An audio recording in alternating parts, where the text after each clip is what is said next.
Thank you very much, everybody. As governments and nations focus on the coronavirus, there's a growing threat that cartels, criminals, terrorists, and other malign actors will try to exploit the situation for their own gain, and we must not let that happen. We will never let that happen. Today, the United States is launching enhanced counter-narcotics operations in the Western Hemisphere to protect the American people from the deadly scourge of illegal narcotics. We must not let the drug cartels exploit the pandemic to threaten American lives.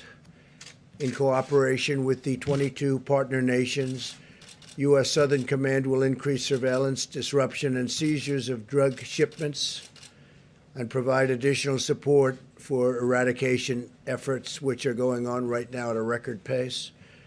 We're deploying additional Navy destroyers, combat ships, aircraft and helicopters, Coast Guard cutters, and Air Force surveillance aircraft, doubling our capabilities in the region.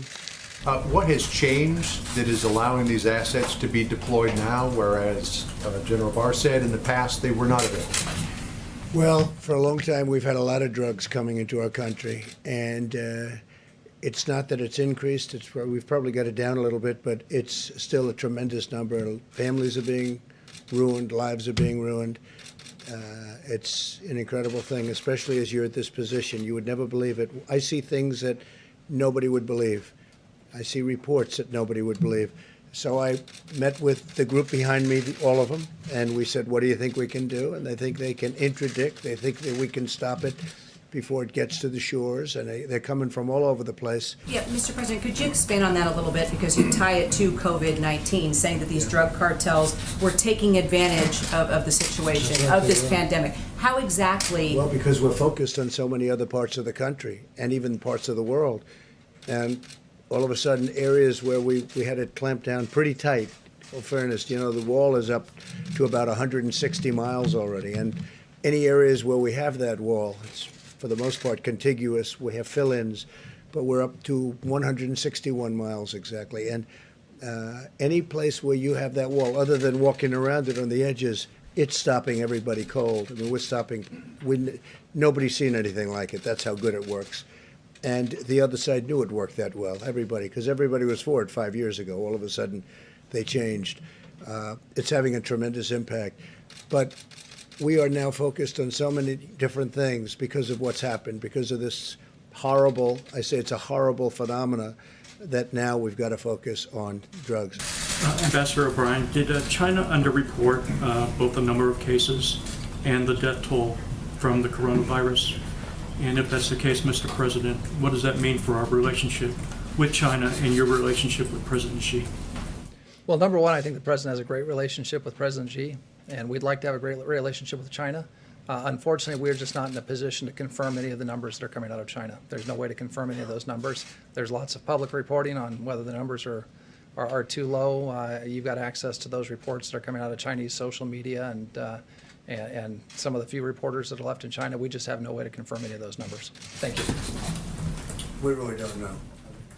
How do we know whether they underreported or reported however they report? But we had a great call the other night. We're working together on a lot of different things, including trade. They're buying a lot. They're spending a lot of money. They're giving it to our farmers. They're paying our farmers for the product. So, you know, we're going to continue that along. John, yeah?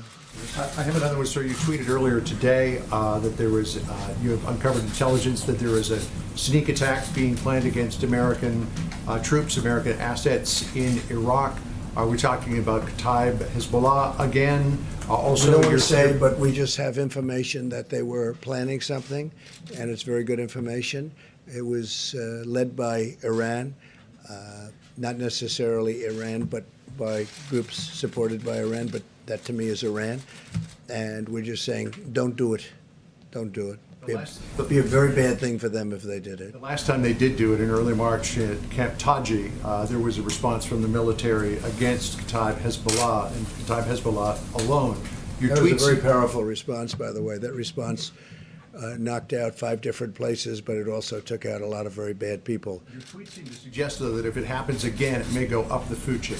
Well, that was a very big response. You know, we knocked out a lot. They hit one site, we hit 5 big ones and ammunition sites. You saw what happened, and I won't say how many people were killed, but some bad people were killed, and a lot of them. That was a big response, but this response will be bigger. Now that we have Admiral Gilday here, perhaps we could ask a question about what the plans are for the Roosevelt, sir? Sure. In terms of Roosevelt, we're making great progress in terms of testing and also moving people off the ship. So in the past day or so, we've moved over 1,000.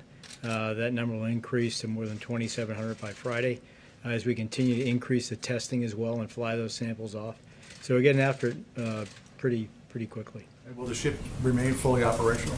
It is fully operational now. And will remain so? It will remain so. Can I ask a follow-up to that?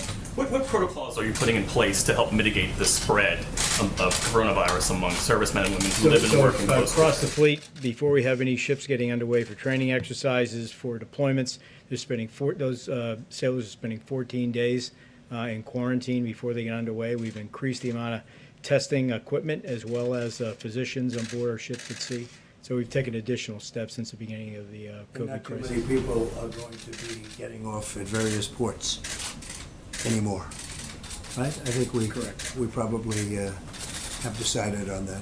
I'd like to add one thing to that. There seems to be this narrative out there that we should just shut down the entire United States military and address the problem that way. That's not feasible. We have a mission. Our mission is to protect the United States of America and our people.